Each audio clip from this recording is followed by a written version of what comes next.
السلام علیکم ورحمۃ اللہ وبرکاتہ۔ الحمد للہ رب العالمین، والصلاة والسلام علی من کان نبیا وآدم بین الماء والطین، وعلی آلہ واصحابہ وازواجہ واہل بیتہ اجمعین، اما بعد فاعوذ باللہ من الشیطان الرجیم، بسم اللہ الرحمن الرحیم۔ ربنا اغفر لی ولوالدی وللمؤمنین یوم یقوم الحساب، صدق اللہ مولانا العظیم وصدق رسولہ النبی الامین المتین الکریم، ونحن علی ذلک لمن الشاہدین والشاکرین، والحمد للہ رب العالمین۔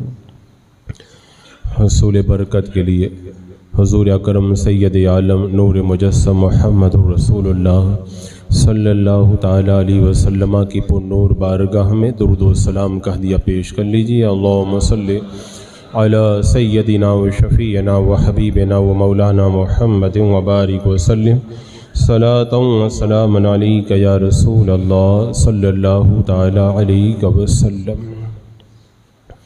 11ویں شریف کے موقع پر میں نے یہ عرض کیا تھا کہ 11ویں شریف منعقد کرنا اور منانا یہ مستحب ہے اور ایک پسندیدہ کام ہے۔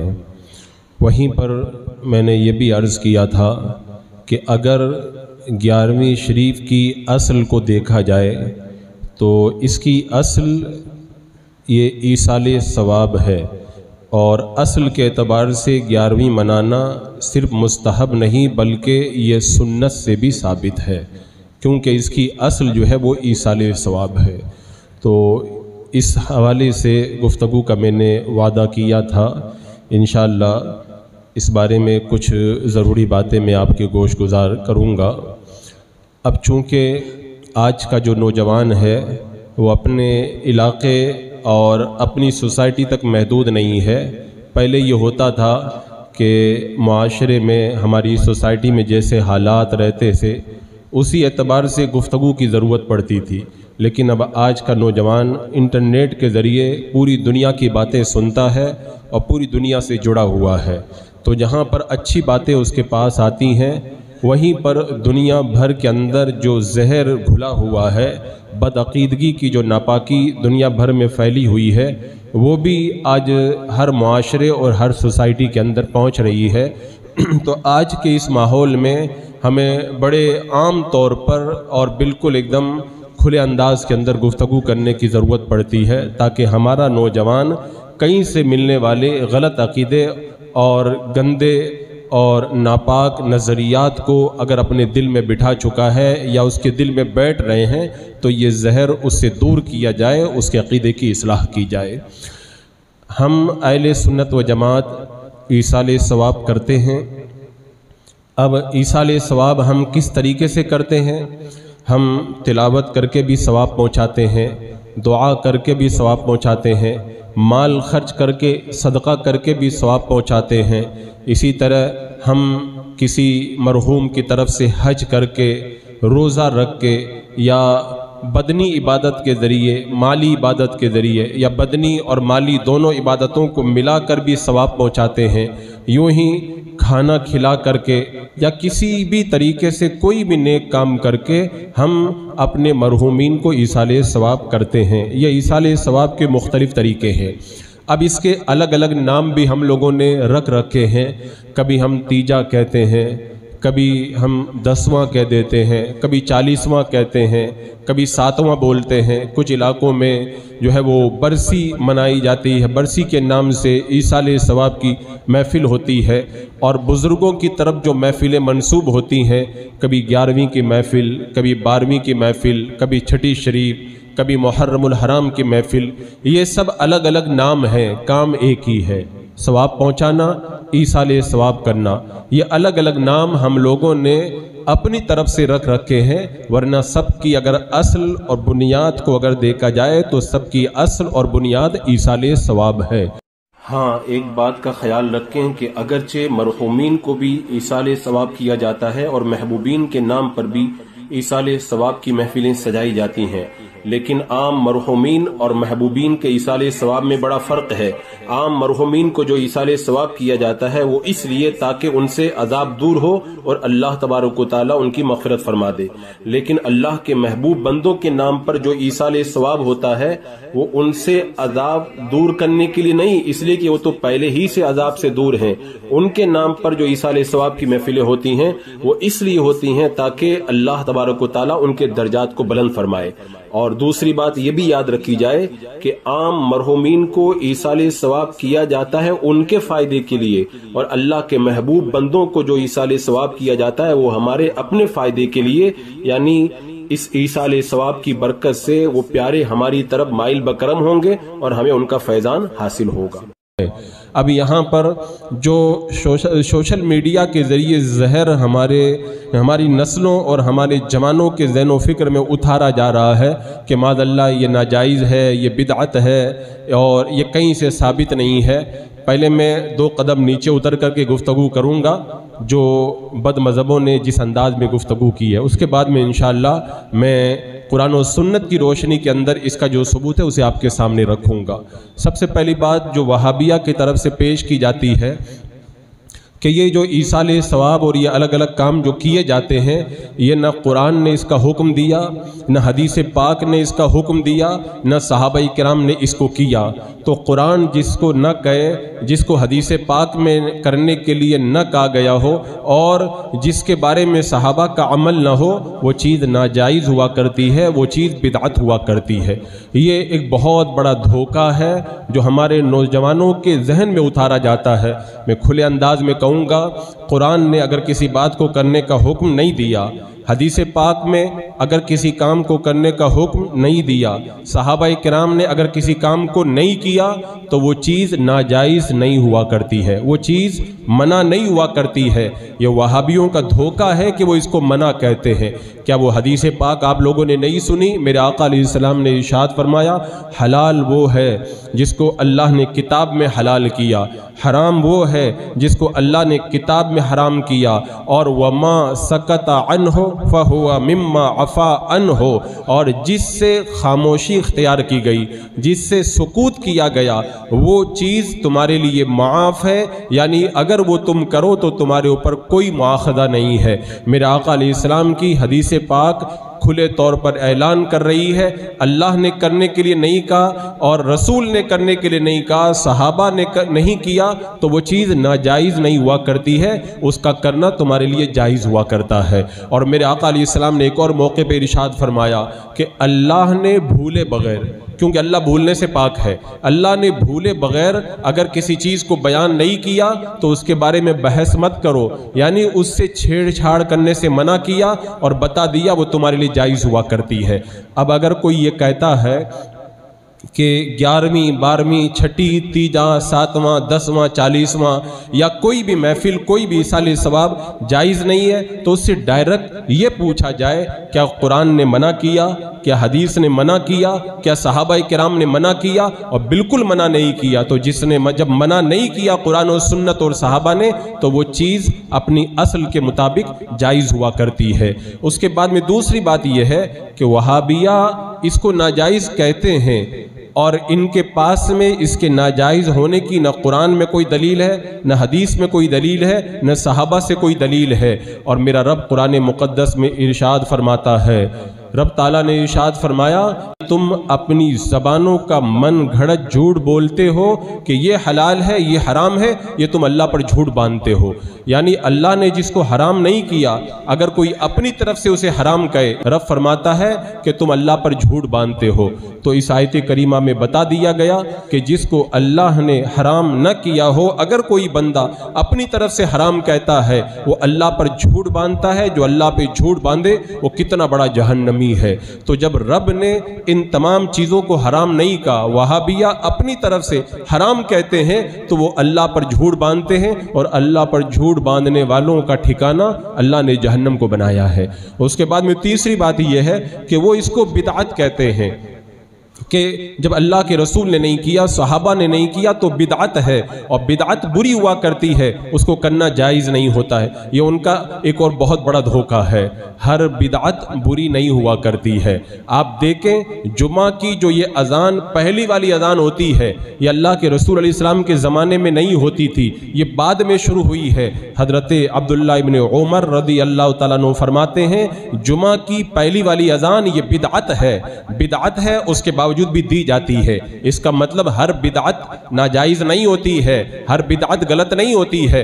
تراویح کی نماز اس انداز کے اندر جیسے آج ہوتی ہے، میرے آقا علیہ السلام کے زمانے میں پابندی سے نہیں ہوا کرتی تھی، لیکن آج ہم پڑھتے ہیں حضرت عمر فاروق رضی اللہ تعالیٰ عنہ فرماتے ہیں یہ بدعت ہے لیکن پھر بھی اچھی ہے۔ اس کا مطلب ہر بدعت بری نہیں ہوا کرتی ہے۔ حضرت ابو بکر صدیق رضی اللہ تعالیٰ عنہ نے حضرت عمر سے کہا کہ قرآن کو ایک جگہ اکٹھا کر دیا جائے۔ حضرت عمر رضی اللہ تعالیٰ عنہ نے کہا جو کام اللہ کے رسول نے نہیں کیا وہ کام میں کیسے کروں؟ حضرت ابو بکر صدیق نے کہا اللہ کی قسم یہ اچھی چیز ہے۔ حضرت ابو بکر صدیق نے بتا دیا جو کام میرے آقا نے نہ کیا ہو اور اچھا ہو وہ بدعت ہو پھر بھی اچھی ہوا کرتی ہے۔ قرآن میرے آقا کے زمانے میں ایسے جمع نہیں ہوا تھا جیسے آج جمع ہے، تو آج اگرچہ یہ بدعت ہے لیکن حضرت ابو بکر صدیق کہتے ہیں یہ کرو، یہ اچھی بدعت ہے۔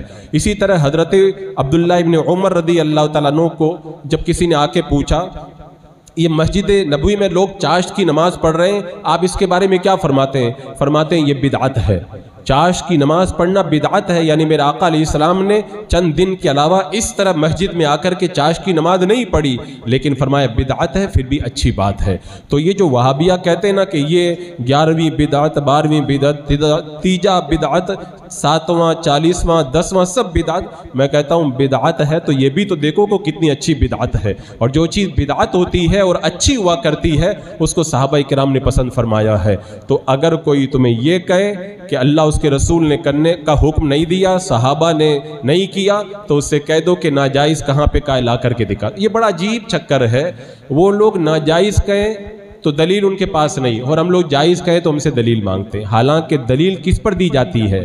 کوئی اگر ناجائز کہے دلیل وہ دیا کرتا ہے، وہ الٹا ہم ہی سے دلیل مانگتے ہیں۔ یہ ایک بہت بڑا تماشا بنا ہوا ہے۔ اور حضرات مکرم، اور اس کے بعد میں یہ تو میں نے اس انداز میں گفتگو کی کہ وہ بدعت کہتے ہیں، صحابہ نے نہیں کیا، ورنہ حقیقت کے اعتبار سے اگر دیکھا جائے تو یہ جتنی محفلیں ہیں، ایصال ثواب کے جتنے طریقے ہیں، یہ ثابت ہیں سنت سے، اور یہ بدعت نہیں ہیں بلکہ یہ طریقے سنت ہیں۔ آپ اگر غور کریں گے تو قرآن و سنت میں اس کے نصوص آپ کو نظر آئیں گے۔ ہم کیا کرتے ہیں؟ تلاوت کا ثواب پہنچاتے ہیں، دعا کا پہنچاتے ہیں، حج کا پہنچاتے ہیں، نماز کا ثواب پہنچاتے ہیں، صدقے کا ثواب پہنچاتے ہیں، سورہ فاتحہ کا ثواب پہنچاتے ہیں۔ یہ سارے کام جو ہے وہ قرآن و سنت سے ثابت ہے۔ اللہ رب قدیر ارشاد فرماتا ہے حضرت ابراہیم علیہ السلام کی دعا کے بارے میں، انہوں نے کیا دعا کی تھی؟ ربنا اغفر لی ولوالدی وللمؤمنین یوم یقوم الحساب، اے ہمارے رب ہماری مغفرت کر دے اور میرے والدین کی مغفرت کر دے اور تمام مسلمانوں کی مغفرت کر دے قیامت کے دن، حساب کے دن۔ تو حضرت ابراہیم علیہ السلام نے بتا دیا اپنے مومن بھائیوں کے لیے دعا کرنا یہ بدعت نہیں ہے بلکہ انبیاء کا طریقہ ہے۔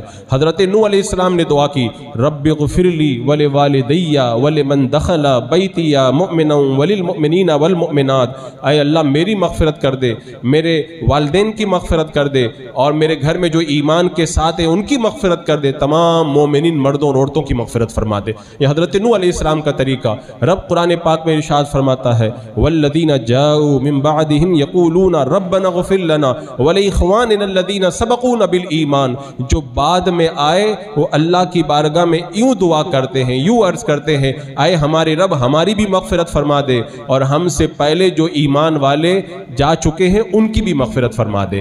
تو یہ تو اللہ نے ایمان والوں کا طریقہ بتایا، مومنوں کا طریقہ یہ ہوتا ہے وہ اپنے لیے بھی دعا کرتے ہیں اور جو مومن بھائی دنیا سے جا چکے ہیں ان کے لیے بھی دعا کرتے ہیں۔ تو ہم جو یہ محفلیں کرتے ہیں ان میں پہلا کام کیا کرتے ہیں؟ دعا کرتے ہیں، اور دعا کرنا آپ نے دیکھا یہ قرآن مقدس سے ثابت ہے۔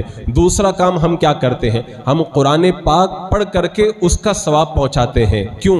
یہ بھی سنت سے ثابت ہے۔ میرے آقا صلی اللہ تعالیٰ علیہ وسلم نے ارشاد فرمایا اقرؤوا یاسین علی موتاکم، اپنے مردوں پر یاسین شریف پڑھا کرو۔ کیوں پڑھا کرو؟ ارے ان کو ثواب پہنچانے کے لیے پڑھا کرو نا۔ اور ایک روایت میں یہ بھی موجود ہے کہ جب کوئی بندہ اپنے مردے پر یاسین شریف پڑھتا ہے تو اللہ تعالیٰ اس کے لیے آسانی فرما دیتا ہے۔ اور مردہ کس کو کہتے ہیں؟ جس کی روح نکل جائے، اسی کو ہم مرحوم کہتے ہیں۔ ایک روایت کے اندر ہے حضرت عبداللہ ابن عمر رضی اللہ تعالیٰ عنہ نے فرمایا میری قبر پر قرآن مقدس کی تلاوت کرنا۔ اور ایک اور حدیث پاک کے اندر ارشاد فرمایا گیا کسی کے انتقال کے بعد میں اس کے سرہانے کھڑے ہو کر کے، اس روایت کو بھی حضرت عمر فاروق کے صاحبزادے حضرت ابن عمر رضی اللہ تعالیٰ عنہ نے روایت کیا ہے۔ فرماتے ہیں کہ مردے کے سرانے کھڑے ہو کر سورہ بقرہ کی شروع کی آیتیں پڑھو اور اس کے پاؤں کی طرف کھڑے ہو کر سورہ بقرہ کی آخری آیتیں پڑھو، تو آپ دیکھیں خود ہمارے صحابہ کرام ہمیں بتا رہے ہیں کہ اپنے مردوں پہ قرآن پڑھا کرو۔ تو ہم لوگ قرآن تو پڑھتے ہیں، یہی تو ایصال ثواب کا طریقہ ہے۔ اور کیا کرتے ہیں؟ اپنے مردوں کی طرف سے صدقہ کر کے ثواب پہنچاتے ہیں۔ ایک ساحل میرے آقا علیہ السلام کی بارگاہ میں آئے، عرض کی یا رسول اللہ میری ماں کا انتقال ہو گیا، مجھے لگتا ہے اگر ان کو وصیت کرنے کا موقع مل جاتا تو میری ماں صدقہ کرنے کی وصیت کرتی، اگر میں اپنی طرف سے صدقہ کروں تو میری ماں کو ثواب ملے گا؟ میرے آقا نے فرمایا کرو، اس کا ثواب ضرور ان کو ملے گا۔ تو صدقے کا ثواب بھی پہنچتا ہے۔ اسی طرح حضرت سعد بن عبادہ رضی اللہ تعالیٰ عنہ میرے آقا علیہ السلام کی بارگاہ میں آئے کہ میری ماں کا انتقال ہو گیا، انہوں نے منت مانی تھی، میں کیا کروں؟ میرے آقا نے فرمایا تم اپنی طرف سے ان کی منت کو پوری کر دو۔ ایک اور عورت ہے میرے آقا علیہ السلام کی بارگاہ میں حاضر ہوئی، عرض کرتی ہیں یا رسول اللہ میری ماں کا انتقال ہو گیا، انہوں نے حج کرنے کی منت مانی تھی، تو کیا میں ان کی طرف سے حج کروں؟ میرے آقا علیہ السلام نے ارشاد فرمایا ہاں تم ان کی طرف سے حج کرو۔ اور ایک روایت کے اندر یہاں تک بھی آیا کہ میرے آقا صلی اللہ تعالیٰ علیہ وسلم سے جب پوچھا گیا کہ میری ماں کا انتقال ہوا اور 1 مہینے کے روزے ان کے باقی تھے، تو کیا میں ان کی طرف سے روزہ رکھوں؟ میرے آقا علیہ السلام نے فرمایا ہاں ان کی طرف سے روزہ رکھو۔ اور جو ہم قل واللہ شریف پڑھتے ہیں، ایک حدیث پاک کے اندر ہے کہ جب کوئی 11 مرتبہ قل واللہ شریف پڑھے اور پڑھ کر کے اس کا ثواب وہ مردوں کو پہنچائے تو ان کو تو ثواب ملتا ہی ہے، جو پڑھتا ہے اللہ تبارک و تعالیٰ ان مردوں کی تعداد کے برابر اس پڑھنے والے کو اس کا اجر و ثواب عطا فرماتا ہے۔ آپ دیکھیں ہم کیا کیا کرتے ایصال ثواب میں۔ ہم ایصال ثواب میں جو ہے وہ دعا کرتے ہیں، کسی کو صدقہ کر کے ثواب پہنچاتے ہیں، کسی کو حج کر کے ثواب پہنچاتے ہیں، کسی کو قرآن پڑھ کے ثواب پہنچاتے ہیں، کسی کے لیے استغفار کر کے ثواب پہنچاتے ہیں۔ اور یہ ثواب پہنچانے کے جتنے طریقے ہیں سب حدیث پاک میں موجود ہیں۔ ایک روایت میں ہے کہ میرے آقا صلی اللہ تعالیٰ علیہ وسلم نے ارشاد فرمایا کہ قبر میں مردہ ڈوبنے والے فریادی کی طرح ہوتا ہے، اپنے ماں باپ بھائی اور دوست کی دعا کا انتظار کرتا ہے، اور جب وہ اس کے لیے دعا کرتے ہیں تو اور وہ اس کو پہاڑ کے برابر اجر بنا کر کے دیا جاتا ہے۔ اور فرمایا کہ زندوں کی طرف سے مردوں کے لیے تحفہ ہے ان کے لیے دعا کرنا۔ اب آپ مجھے بتائیں اگر کوئی بندہ آپ کا بھائی ڈوب رہا ہو، آپ کا باپ ڈوب رہا ہو، آپ کی ماں ڈوب رہی ہو، تو آپ کیا اس کو بچائیں گے نہیں؟ میرے آقا نے فرمایا قبر میں بھی بندہ ڈوبنے والے کی طرح ہوتا ہے۔ اگر کوئی ڈوب رہا ہے، گلے تک پانی آ گیا، تو کیا آپ انتظار کریں گے؟ کسی مولانا سے پوچھنے جائیں گے کہ ارے بتاؤ بھائی میرا بھائی ڈوب رہا ہے، کوئی حدیث پاک ہے کیا کہ اگر بھائی ڈوب رہا ہو تو اس کو بچایا جائے کہ نہ بچایا جائے؟ یہ کہاں کی عقل مندی؟ میرے آقا نے خود ارشاد فرما دیا کہ وہ ڈوبنے والے فریادی کی طرح ہے۔ یہ وہابیہ اپنے مردوں کو ڈوبنے دیتے ہیں کہ جہنم میں ڈوب جائیں، جہنم کی آگ میں جو ہے وہ غرق ہو جائیں۔ الحمدللہ ہم اہل سنت و جماعت اپنے مردوں کو بچانے کا سامان کرتے ہیں۔ میرے آقا نے فرمایا یہ زندوں کی طرف سے مردوں کے لیے تحفہ ہے۔ مجھے ایک بات یاد آئی کہ یہ جو لوگ جو دلیل دیتے ہیں عوام کو مس گائیڈ کرنے کے لیے، ہمارے نوجوان بھی جو پڑھے لکھے نہیں بڑی آسانی سے ان کے فریب میں پھنس جاتے ہیں۔ اللہ تعالیٰ نے قرآن پاک میں کیا فرمایا؟ وَلَا تَقُلْ لَهُمَا اُفٍّ، اپنے ماں باپ کو اف مت کہو۔ اب یہ وہابیوں کا طریقہ اگر دیکھا جائے تو پھر تو کہا جائے گا کہ ماں کو مار سکتے ہیں، ماں کی پٹائی کر سکتے ہیں، ماں کو ستا سکتے ہیں، لیکن اف نہیں کہہ سکتے۔ بولے کیوں؟ کہ رب نے تو اف کہنے سے منع کیا ہے نا، ماننے سے تھوڑی منع کیا ہے۔ اور پھر اس کے بعد میں کہیں گے کہ قرآن میں یہ تھوڑی لکھا ہے کہ جو ہے وہ لاس سے مت مارو یا ہاتھ سے مت مارو۔ یہ جب قرآن و سنت میں صاف طور پر نہیں ہے تو خالی اف کہنا منع ہے۔ یہ ان کی دلیل دینے کا طریقہ، یہ میں اس لیے کہہ رہا ہوں جب ثواب پہنچانا جائز فرما دیا گیا، قرآن پڑھنا جائز فرما دیا گیا، اب کوئی کہے کہ ہاتھ اٹھانا کہاں پہ لکھا ہے، سامنے رکھنا کہاں پہ لکھا ہے، یہ پڑھنا کہاں پہ لکھا ہے، یہ نام رکھنا کہاں پہ لکھا ہے، تو یہ تو وہی طریقہ ہو گیا کہ ماں کو اف کہنے سے منع کیا گیا، اف مت کہو، باقی جو چاہے وہ کر لو۔ ایسا نہیں ہے، بلکہ جب اف کہنے سے منع کر دیا تو اس کا مطلب یہ ہوا کسی طرح تکلیف مت پہنچاؤ۔ اسی طرح جب ثواب پہنچانے کے بارے میں حدیث موجود ہے تو بس کسی بھی طرح سے ثواب پہنچاؤ، ہاتھ اٹھا کے پہنچاؤ، کھانا سامنے رکھ کے پہنچاؤ، فاتحہ پڑھ کے پہنچاؤ، صدقہ کر کے پہنچاؤ۔ اب کوئی اگر الگ الگ دلیل مانگتا ہے تو سمجھ جاؤ کہ وہ دماغی مریض ہے، اس کے دماغ کے علاج کی ضرورت ہے، وہ قرآن و سنت کا مطلب ہی نہیں سمجھتا ہے۔ اور اس کے بعد میں آپ دیکھیں میرے آقا علیہ السلام نے کیا ارشاد فرمایا۔ آقا کریم علیہ السلام ارشاد فرماتے ہیں کہ مسلمان بھائی کو جو نفع پہنچا سکتا ہے اپنے بھائی کو وہ نفع ضرور پہنچائے۔ اور ابھی میں نے حدیث پاک بیان کی کہ ہم ایصال ثواب کرتے ہیں تو ان کو نفع ملتا ہے، تو جب نفع ملتا ہے تو ایصال ثواب کر کے میرے آقا نے فرمایا کہ ان کو نفع پہنچا دو۔ اسی طرح ایک حدیث پاک میں ہے کہ فرائض کے بعد، فرض کاموں کے بعد میں سب سے زیادہ اللہ کے یہاں پسندیدہ عمل کون سا ہے؟ اپنے مسلمان بھائی کو خوش کرنا، یہ سب سے پسندیدہ عمل ہے۔ الحمدللہ ہم جب ایصال ثواب کرتے ہیں، حدیث پاک میں ہے جبریل امین اسے نور کے طباق میں رکھ کر کے قبر کے پاس جا کر کے کہتے ہیں اے قبر والے تیرے گھر والوں نے تیرے لیے تحفہ بھیجا ہے، تو مردہ بڑا خوش ہوتا ہے۔ اور میرے آقا نے فرما دیا کہ فرائض کے بعد سب سے اچھا کام ہے اپنے مومن بھائی کو خوش کرنا، تو ہم زندوں کو بھی خوش کرتے ہیں اور اپنے مردوں بھائیوں کو بھی خوش کیا کرتے ہیں۔ یہ احادیث طیبہ سے ثابت ہے۔ اور اس کے علاوہ ہم جو قرآن پڑھتے ہیں نا، قرآن، اس کی وجہ یہی ہے، میرے آقا علیہ السلام نے ارشاد فرمایا کہ تم جو عمل کرتے ہو ان پر جو تمہیں اجر دیا جاتا ہے اس میں سب سے زیادہ اجر اللہ تبارک و تعالیٰ تمہیں کتاب اللہ پڑھنے پر عطا فرماتا ہے۔ تو اس کا مطلب قرآن پڑھنے پہ زیادہ ثواب ملتا ہے، اس لیے ہم قرآن پڑھ کے ثواب پہنچاتے ہیں۔ یہ کہتے ہیں قرآن پڑھ کے اللہ کے رسول نے قرآن خوانی کہاں کی، یہ بتاؤ۔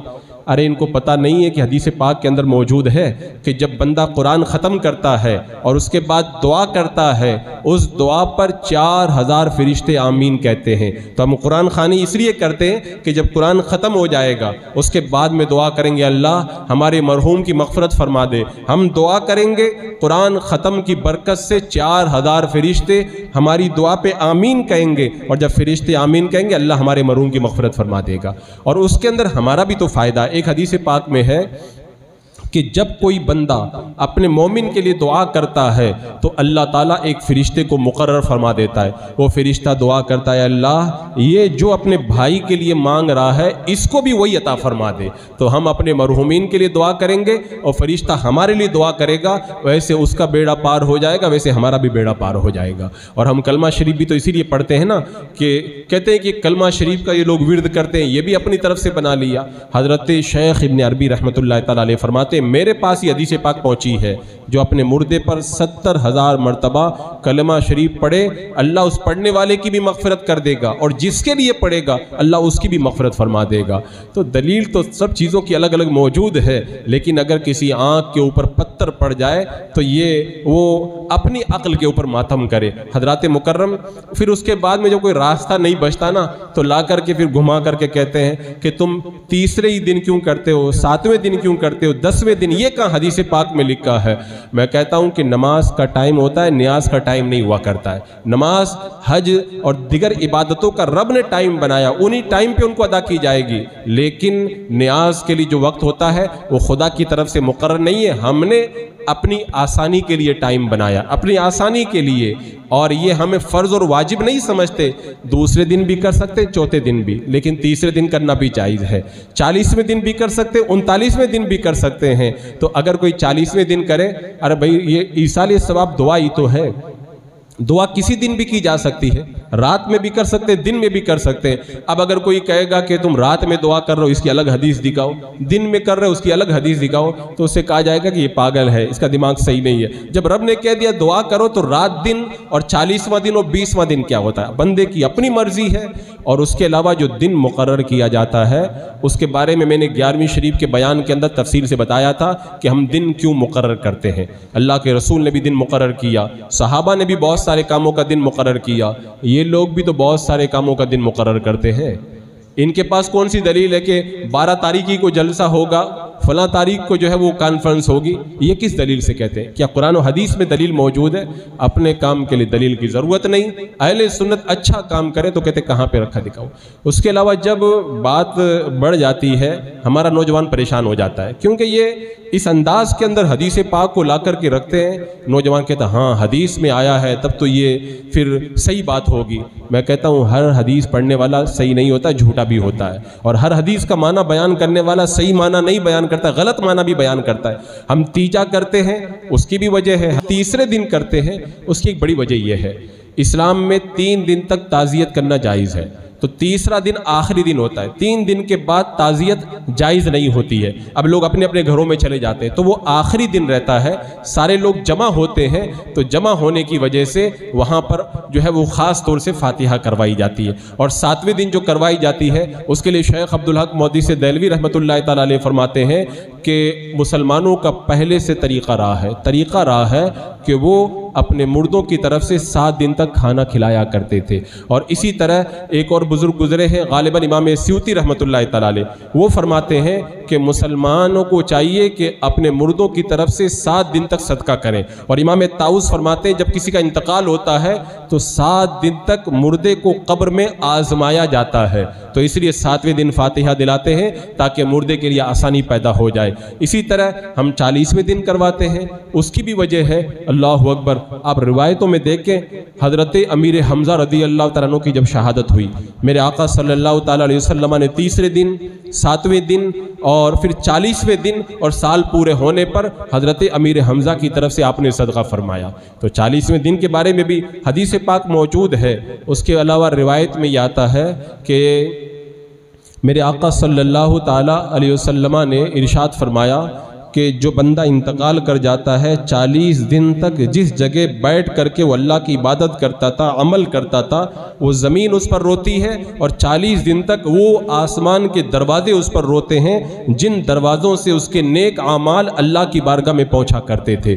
تو 40 کا عدد چونکہ متبرک بھی ہے اور ایک مناسبت بھی پائی جاتی ہے، اس لیے جو ہے وہ 40ویں دن نیاز کا اہتمام کیا جاتا ہے۔ اسی طرح ہمارے اہل ایمان کا طریقہ جمعرات کے دن فاتحہ کرواتے ہیں۔ میرے آقا علیہ السلام نے ارشاد فرمایا کہ جمعرات کے دن روحیں گھر کے دروازے پہ آتی ہیں اور دیکھتی ہے کوئی ہماری طرف سے صدقہ کرتا ہے کہ نہیں کرتا ہے، اور ہر جو ہے وہ پیر جمعرات کو بندوں کے اعمال اللہ کی بارگاہ میں پیش کیے جاتے ہیں، پیر اور جمعرات کو جنت کے دروازے کھول دیے جاتے ہیں۔ تو یہ ایک متبرک وقت ہوتا ہے، ایک فضیلت والا وقت ہوتا ہے، اس لیے اہل ایمان جمعرات کے دن بھی نیاز کا اہتمام کیا کرتے ہیں۔ حضرات مکرم، میں کہتا ہوں ہمارا جو بھی اہل سنت کا طریقہ ہے، ہم جس دن بھی اہتمام کرتے ہیں قرآن و سنت میں دلائل موجود ہیں۔ اگر کوئی کہتا نہیں ہے تو وہ جھوٹ بولتا ہے، اگر کوئی کہتا ہے تو بدعت ہے وہ جھوٹ بولتا ہے، اور اگر کوئی یہ کہتا ہے کہ ہر بدعت بری ہے وہ بھی جھوٹ بولتا ہے۔ اور اس کے علاوہ یہ لوگ کیا کرتے ہیں، لوگوں کو پھنسانے کے لیے پھر کہتے ہیں کہ الگ الگ سب دکھاؤ۔ تم کھانا سامنے رکھتے ہو، پھر قرآن پڑھتے ہو، پھر ہاتھ اٹھا کے دعا کرتے ہو، اور اس کے بعد میں شیرنی بانٹتے ہو، یہ سارے کام ایک جگہ دکھاؤ۔ تو یہ تو بڑی بیوقوفی والی بات ہے۔ جو چیز جائز ہے چاہے وہ سب ایک جگہ کریں یا الگ الگ کریں وہ تو جائز ہی ہوگی۔ کھانا کھلانا جائز، اسی طرح فاتحہ پڑھنا جائز، ایصال ثواب کرنا جائز، بانٹنا جائز، تو یہ سب جائز ہے، تو ایک ساتھ کر لیے جائے تو کیسے ناجائز ہو جائے گا؟ اب آپ بتائیں صحابہ کرام کے زمانے میں کوئی پڑھاتا تھا، کوئی پڑھتا تھا، اور کہیں بیٹھ کر کے پڑھتے تھے، لیکن باضابطہ مدرسہ تو نہیں تھا نا۔ آج دارالعلوم ہوتے ہیں،